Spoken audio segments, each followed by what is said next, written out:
Mais s'il est dépendance il y a, cette dépendance, c'est elle qui nous fait humains, même si des animaux, on sait, utilisent aussi des outils.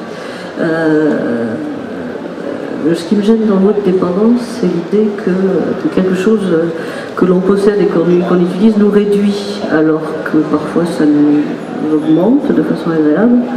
Parfois ça élargit l'éventail des choses que nous pouvons faire. Et parfois, ça nous fait perdre du temps, ça c'est un fait que disait, relevait Grossman. Et effectivement, ça transforme dans une large mesure la façon dont nous utilisons notre attention et dont nous la distribuons. Et je pense que c'est un fait qui est effectivement nouveau, c'est-à-dire que jusqu'à présent, je ne pense pas que les humains étaient à ce point obligés de gérer leur attention et leur concentration sur un certain nombre d'objets. Donc là, effectivement, il y a quelque chose de la dépendance.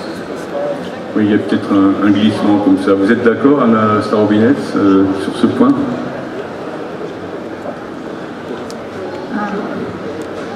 Well, I think probably I'm sorry. Well, I'm not that optimistic. I think maybe that's not the problem of slavery, actually. Maybe we are not the slaves of the machines are not our slaves, but there is definitely some kind of union of machines and humans.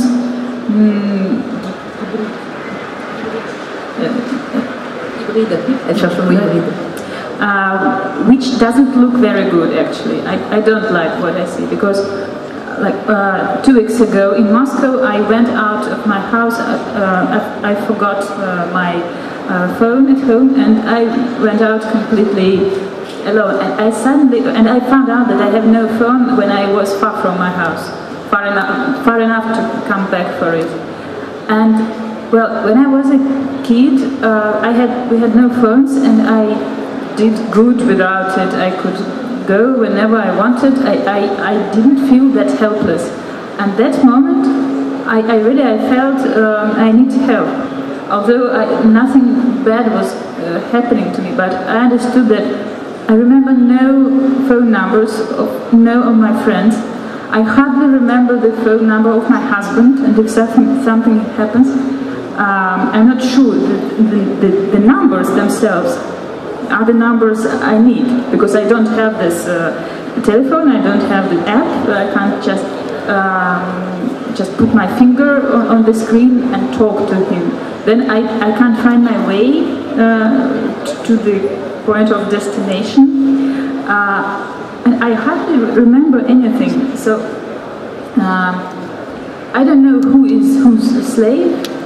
Maybe it means, well, I have a slave, but then the slave is ill or dead, and I can't manage without my slave. We can think about this like that, but in the same time, maybe I kind of I'm not full without all those apps and all the gadgets and devices, and I lack something which frightens me a little bit. Oui, le problème, c'est peut-être l'impossibilité de revenir en arrière, une fois qu'on a pris l'habitude d'utiliser quelques objets technologiques. Alors, je ne sais pas ce qu'en pense Gwen là-dessus, ou même en présentant peut-être des personnages qui sont dans le Grand Nord et qui, eux, apprennent à survivre avec un minimum d'objets. Oui, moi, ce que ça m'évoque, c'est ce que ça m'évoque plutôt, c'est la dépendance qu'on a dans nos modes de vie, mais c'est une dépendance globale. On est dans un monde qui est... c'est un système qui est hyper complexe, et ce système, voilà, Anna parlait de son téléphone qui ne marchait pas, mais on a une journée sans Internet, on ne travaille pas, on est perdu, on a du mal. Oui, oui. Et en fait, la difficulté, pour moi, c'est la fragilité de notre existence dans un monde hyper complexe tel que celui-ci. Et je vais parler de l'énergie, en fait. C'est-à-dire que si on est capable d'avoir ces machines-là, c'est qu'on a une énergie qui est abondante, qui est peu chère, et qui nous permet actuellement d'avoir des esclaves énergétiques. Actuellement en France, je crois que ce sont des chiffres de 2012, mais un calcul a été fait qu'un Français avait pour lui 400 esclaves énergétiques. C'est-à-dire qu'on est tous des nababs, et on ne se rend même plus compte. Donc cette dépendance-là, moi, m'inquiète un petit peu, parce qu'on est dans un monde qui a des grosses difficultés, des déplétions des ressources, des minéraux, de l'énergie, etc. Donc c'est un monde qui est très fragile. On se croit très puissant, mais on est dans un monde qui est très fragile. Avec tout ce qu'on a entendu, on aurait spontanément envie d'aller vers une formulation presque hegélienne du rapport de la dialectique du maître à l'esclave. C'est-à-dire, nous avons des esclaves, mais du fait même que nous avons des esclaves, nous en dépendons d'eux.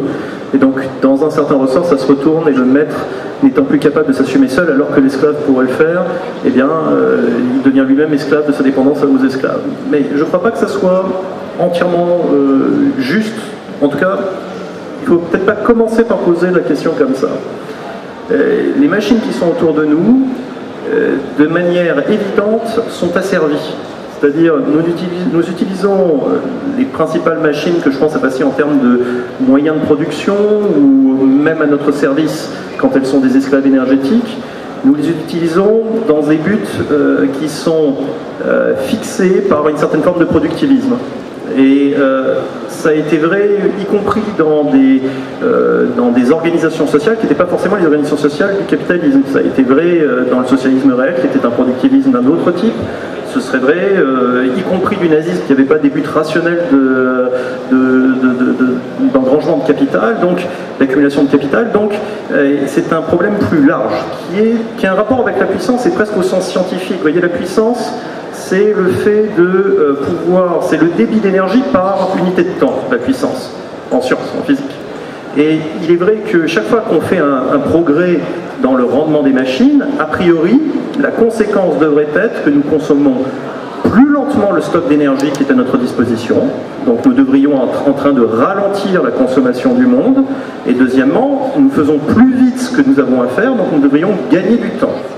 Vous voyez bien que le progrès technologique devrait être quelque chose qui ralentit la dégradation de l'environnement et en plus offre du temps libre aux êtres humains pour faire d'autres choses. Les machines sont nos meilleurs alliés pour rester en vie le plus longtemps possible sur cette planète, ça ne fait aucun doute. Et pourtant, c'est pas ça qui se passe. Parce que nous aliénons les machines à la recherche de la puissance. C'est-à-dire que nous recherchons constamment des machines qui consomment le plus vite possible l'énergie qu'on leur fournit. Et nous nous abreuvons de ça. Et donc c'est parce que nous aliénons les machines à ce rythme productiviste que ensuite, nous qui formons ce système avec les machines, eh bien évidemment nous nous retrouvons du même coup asservis à ce rythme. Mais ce ne sont pas les machines qui sont responsables de cette servitude, je dirais. Dans un premier sens, c'est parce que nous faisons un usage relativement irrationnel des moyens de ce que sont les machines. Alors ça c'est le dispositif énergétique. Il y a un autre sens à la réduction en esclavage des machines, qui est un sens plus éthique, qui est que nous nous comportons avec les machines comme les gens de l'Antiquité se comportaient avec les esclaves. Nous avons notamment le droit de vie ou de mort avec une machine, et ça c'est une chose assez affolante. Le philosophe que vous avez cité au début pour présenter, Gilbert Simondon, se référait à un proverbe latin qui se trouve encore dans les pages roses, pour ceux qui ont encore des vieux dictionnaires. Il y a des dits et des dictons latins qui sont situés au milieu. Et il y en a un qui s'appelle Sardi Venales, alius alio necior. Et ça veut dire les sardes sont à vendre, chacun plus triste que l'autre. Et ça fait référence à un épisode où un général qui s'appelait Gracchus, romain, avait envahi la Sardaigne, réduit, donc fait beaucoup de prisonniers de guerre, revient à Rome et les vend comme esclaves. Ce sont des prisonniers de guerre, il est hors de question de les libérer, et ils sont réduits en esclavage. Et au début ça marche bien, il les vend, puis ensuite il y a moins de demandes, donc il commence à les brader, puis à la fin c'est 5 pour le prix de 2, et puis c'est après achetez-moi un esclave, vous en offre 2 de plus, voilà, et au bout d'un moment plus personne ne veut d'esclaves. Et là les esclaves comprennent ce qui les attend, c'est-à-dire le type a fait tout ce qu'il pouvait, si vous voulez, pour les vendre et donc pour les maintenir en vie, mais là il n'y a plus moyen. Donc ce qu'il fait, c'est qu'il achète les bassins d'anguilles et de lamproie sur le port, avec le bénéfice qu'il a déjà fait, et il fait égorger les prisonniers de guerre, et il les découpe en morceaux, il les fait manger par les lamproies et les anguilles, et il les revend. Alors ça nous paraît abominable, mais dans sa civilisation, il avait fait tout ce qu'il pouvait. Une civilisation où l'esclavage est le cas typique, je veux dire, généralement admise, partout. Il avait fait tout ce qu'il pouvait pour en maintenir le plus en vie, il a fait preuve d'humanité, et ensuite il a rentabilisé. Et nous sommes dans la même situation avec les objets techniques. Les objets techniques, s'ils trouvent preneurs sur le marché, eh bien, ils ont une existence, pas très respectée. Quand ils ne marchent pas bien, on leur donne des coups de pied. De toute façon, on considère qu'on n'a pas de devoir envers une machine technique. Et puis, quand ils ne trouvent pas preneur, quand cette identité-là, sociale et culturelle, leur est refusée, eh bien, nous les détruisons et nous les revendons en pièces détachées. Nous essayons de recycler ce qui peut être fait. Eh bien, évidemment, ils ne souffrent pas, mais le problème éthique est le même. C'est-à-dire que nous n'avons aucun respect fondamental pour nos partenaires pour exister sur cette planète. Oui, c'est un peu l'humain réduit à sa fonction justement économique, et donc on fait la même chose avec la machine. Sylvie Denis voulait intervenir. Non, j'ai eu l'impression. Alors, c'est aussi une question de vitesse, puisqu'on va toujours plus vite. Et donc, j'ai envie de demander à Lev Grossman, qui est quand même assez préoccupé par le temps, où l'on trouve chez lui des carrosses horloges, ou même, chez lui, la magie, c'est aussi une manière d'aller plus vite. La magie, apparemment, c'est une forme de technologie, un petit peu différente. En tout cas, on a peut-être la même utilisation de la magie que celle de la technologie, mais certaines de ces inventions dans le roman sont finalement assez technologiques. On a des machines de stoppage, par exemple. On est bien dans l'accélération du temps aussi. Well, it's quite. I mean, it's quite interesting. The resurgence we've seen of fantasy. I think in the last 10, 15 years. My sense is that when the sort of foundational texts of the modern fantasy novel, the books, for example, of Tolkien and C.S. Lewis, were written very much in response to a huge technological crisis that these authors had lived through. These were people who were born in the late 19th century and lived to see the advent of mechanized warfare in World War I. They saw horses replaced by cars. They saw the electrification of cities. They saw the rise of mass media. And in response to that, really in shock to the transformation of a world which they no longer recognized, they created these fantasy worlds which were pre-technological. They rolled back the Industrial Revolution and tried to imagine a world where we hadn't let technology into our lives in this way that they found profoundly alienating. They dreamed of a world to which they felt more spiritually connected. And I see some of that repeating in the sort of passion for fantasy that has sort of reignited in the past 10, 15 years. I think we also, this generation, especially the generation of middle-aged people like myself who lived through the rise of the internet and its new ubiquity, I think we're turning to fantasy in a way to try to come to grips with what was it exactly that we gave up when we allowed technology into our lives? Technology which, ironically, mimics so many of the functions that we imagined that magic does. This ability to spy on people and conduct surveillance and kill people from a distance and things like that. You do it in magic and you do it again in technology, but it feels differently in technology. It's not my sense at all that we've gained time by allowing technology into our lives. One of the things that, and there are studies on productivity, which I wish I had the numbers here, but I'm very conscious of the system in which we're embedded, this capitalist technological system. The point of developing new technologies is not only to service existing needs, but to create new needs which didn't exist before. I didn't used to have to check Twitter every 20 minutes. I do now. I'm restraining myself at this moment because I'm on stage, but only barely. now, we have a system where if we don't need technology enough, they create new needs to capture Pokemon, for example, which I also didn't used to have to do, which now I'm employed full-time in doing. In order to, we haven't talked about money very much, but the point of it is not necessarily to increase productivity or to connect us to our loved ones. It's to make us into consumers all the time and to extract money from our interactions with our friends, for example. And basically, I think addiction actually is not an invalid word to use. It's to make addicts of us so that cash will flow to these incredibly wealthy corporations that create these objects.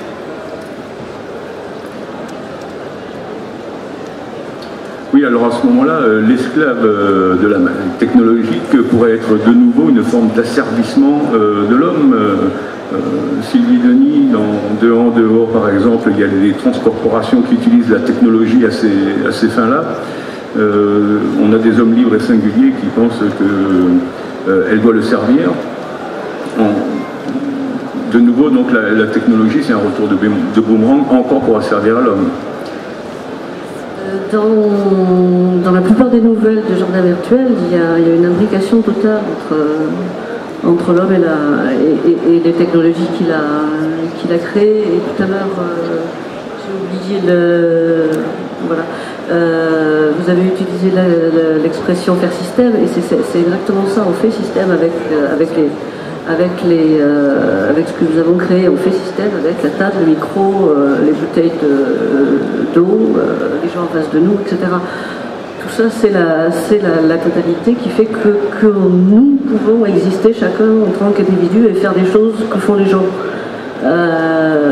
Et je ne comprends pas très bien en quoi une interdépendance est une diminution de quoi que ce soit. Est-ce que effectivement, est-ce qu'on perd notre temps et notre énergie à jouer au Pokémon et à regarder Twitter? Qui juge de ça? Qui peut dire qui doit juger de ça? Que devraient faire les gens s'ils ne laissaient pas de gagner de l'argent, dans la mesure où nous vivons tous dans un système où, quelque part, nous avons besoin d'argent pour faire les choses que nous faisons. Acheter une maison, créer un foyer, acheter à manger, etc. Je veux dire, les choses n'existent pas de manière... Enfin, je ne vois pas les choses de manière déconnectée. C'est un système total, c'est un monde. C'est peut-être une question qui intéresse Anna Starobiès, puisqu'alors, pour ce qui est de la question de l'interdépendance dans le vivant, tous les humains sont interconnectés dans un réseau. La dépendance, elle est totale. L'humain n'existe plus sans le réseau. Qu'est-ce qu'on devient là? Yes, that's an interesting thing. Well, it is a situation when what we call our slaves, all those gadget devices and networks, everything. Actually, those slaves are smarter than we are, and they are much more powerful than we are, which is very strange for slaves. So I imagine the situation when all the humanity was somehow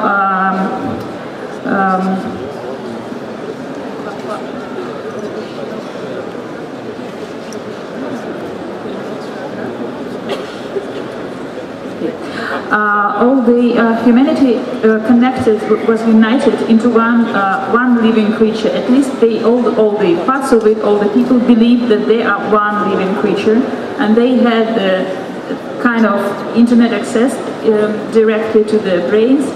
And they believed that they all live forever, that as they are the one living being, no one, like cells in the human body or like ants, no one can actually die forever. One person is dying, which is a pause, and then he is replayed. And each person has a number, so after person dies, another person is born, but it is only the body which is born, and the personality is the same, and it has all the memories, it has all the documents, it has all the instructions from the previous reincarnation, how to live, to lead his life, knowing who he is. Well, I think that is actually a metaphor of the situation we are now, the situation which we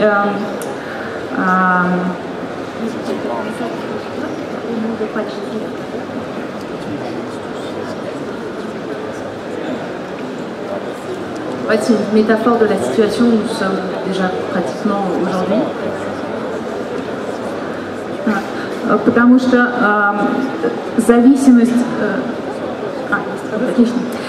потому что зависимость нас как именно социальной структуры, как сообщества от интернета и от социальных сетей, она такова, что мы поодиночке, как раньше, как в дикие времена существовать уже не можем. Грубо говоря, если отключить все сети, отключить все гаджеты, мы выжить не, ну то есть выживут какие-то сильнейшие, но в целом мы не сможем выполнять никакие свои функции, которые мы сейчас выполняем при помощи вот этих сетей. И общаться мы не сможем, и узнавать, у кого день рождения, и поздравлять. То есть мы уже функционируем как некий такой муравейник.